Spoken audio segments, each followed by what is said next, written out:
Assalamualaikum warahmatullahi wabarakatuh. Halo semuanya, perkenalkan saya Hoiriah Nur Muslimasari dari UIN Salatiga. Nah, di sini saya akan menjelaskan sedikit terkait komunikasi dalam parenting.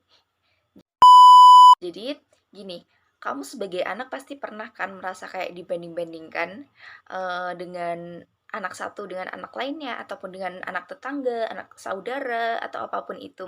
Atau mungkin kamu pernah mengeluarkan pendapat, tapi di mata orang tua kamu malah dianggap sebagai anak yang membangkang, begitu ya. Nah, sebagai seorang anak pasti menginginkan dukungan dari orang tua, mensupport kita dalam berbagai hal, dan sebagai seorang anak juga kita tentunya tidak bisa memilih dong, dari siapa kita dilahirkan, memilih orang tua siapa yang akan mendidik kita gitu. Jadi tidak bisa juga ya. Jadi di sini kita akan membahas terkait toxic parenting sedikit ya. Jadi atau bisa disebut juga sebagai gaya pengasuhan. Nah, sebenarnya orang tua itu pasti menginginkan hal yang terbaik untuk anaknya. Namun terkadang ada beberapa orang tua yang eh, pola pengasuhannya itu kurang tepat untuk dilakukan dengan si anak itu tersebut tadi. Nah, selanjutnya ada pun beberapa ciri-ciri dari toxic parenting gitu ya, ataupun bisa disebut juga sebagai pola pola asuhan gitu ya. Yang pertama, orang tua tidak memberikan kasih sayang yang aman untuk anak.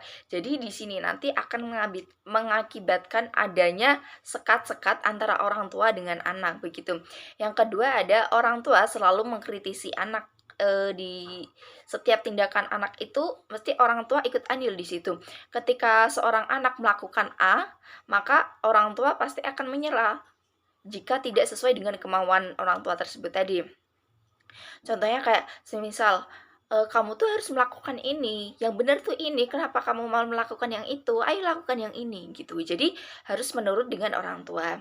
Nah, yang ketiga itu orang tua melarang anaknya untuk mengekspresikan emosi negatifnya. Jadi anak itu, ditekan karena dikit-dikit marah, dikit-dikit nangis, gini gini gini gini gini. Jadi, hal itu menyebabkan si anak itu tertekan. Yang keempat, apa yang orang tua lakukan, apa yang orang tua ucapkan juga harus anak turuti gitu. Jadi apapun pilihan orang tua, anak harus menuruti semua itu. Kadang itu beranggapan bahwa pendapat seorang anak itu semacam tidak diperlukan gitu. Nah, nomor 5 itu orang tua membebankan kebahagiaannya kepada anak. Semisal kayak gini contohnya, sebagai orang tua pasti ingin anaknya yang bahagia gitu, ingin anaknya memiliki hal yang terbaik gitu pokoknya. Nah, orang tua itu bahagia ketika anaknya masuk ke kedokteran. Jadi, si anak itu tadi harus mewujudkan itu, dia harus masuk ke kedokteran agar orang tuanya bahagia gitu. Yang keenam, orang tua menjadikan anaknya sebagai aksesoris. Contohnya semisal ketika orang tua membanggakan anaknya di depan teman-temannya. Semisal, "Oh, anak aku masuk ke kedokteran loh, gini gini gini," gitu. Padahal ketika berhadapan dengan anaknya, orang tua tersebut tadi tidak membanggakan anaknya, tidak mengekspresikan bahwa dia itu bangga kepada anaknya, tapi malah ia mengekspresikan kepada orang lain gitu. Nah, yang ketujuh ada membandingkan anak dengan orang lain gitu. Seperti yang saya bilang tadi, semisal kayak membanding-bandingkan anak dengan anak orang lain, dengan tetangga ataupun dengan saudara sendiri malah. Gitu ya. Jadi ketujuh hal tersebut merupakan sedikit dari ciri-ciri toxic parenting. Jadi terus apa yang harus kita lakuin gitu? Eh dalam hal konteksnya dalam hal komunikasi, yang bisa kita lakukan adalah dengan komunikasi yang asertif. Nah, di sini ada 4 jenis komunikasi yang asertif gitu ya. Yang pertama itu ada agresif. Agresif ini seperti membentak orang tua atau memukul sesuatu gitu, melampiaskan sesuatu. Nah, yang kedua ada pasif. Pasif itu diam saja ketika orang tuanya itu sedang menyampaikan sesuatu gitu. Nah, yang ketiga itu ada pasif agresif. Pasif agresif ini ketika di hadapan orang tua, anak akan cenderung diam. Diam, hanya mendengarkan dan manut-manut saja kepada orang tua. Namun ketika sudah tidak berhadapan dengan orang tua, maka ya si anak tersebut cenderung kayak memberontak, mengeluarkan unek-uneknya gitu. Tapi tidak di hadapan orang tua gitu. Nah, yang keempat ini yang cocok yaitu asertif. Menyampaikan unek-unek, menyampaikan pendapat kepada orang tua dengan catatan tidak melukai orang tua. Jadi karena apa? Karena bagaimanapun ridho Allah berada pada ridho orang tua, begitu.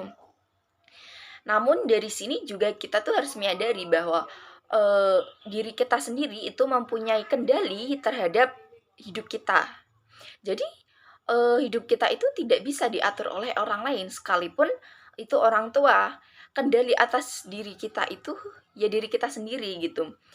Orang lain boleh berpendapat, boleh memberi kritik, masukan apapun itu, namun yang menjalankan tetap kita. Jadi kita harus sadar akan hal itu, begitu.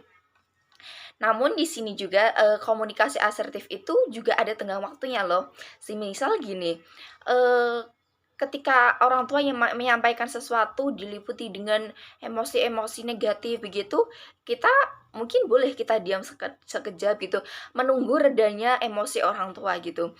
Jadi setelah itu ketika emosi orang tua sudah meredup, kita baru bicara, kita menyampaikan, apa yang kita omongkan, secara baik-baik tentunya ya.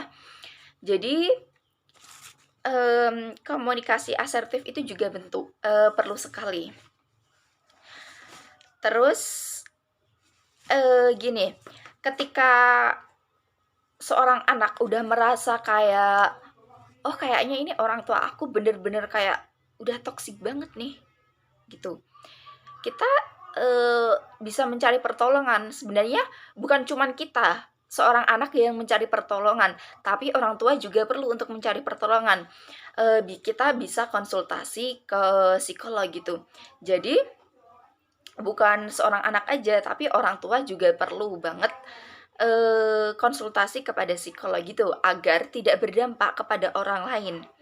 Nah, sebenarnya masih banyak sekali, solusi untuk mengatasi toxic parenting, setidaknya menetralisirlah adanya toxic parenting, begitu ya. Jadi kita itu perlu banget mempelajari, parenting sebelum kita berkeluarga. Nah, ketika kita akan membina sebuah rumah tangga juga, ketika kita akan menikah, kita harus tetap belajar. Belajar lebih dan lagi tentang, bagaimana cara berkeluarga gitu ya. Namun ketika kita juga sudah menikah gitu, sudah berkeluarga, kita harus tetap belajar. Karena kita, dengan belajar kita akan lebih tahu, bisa menjadi lebih baik lagi begitu. Baik, sekian dari saya. Jika ada kurang lebihnya saya mohon maaf. Terima kasih. Wassalamualaikum warahmatullahi wabarakatuh. See you.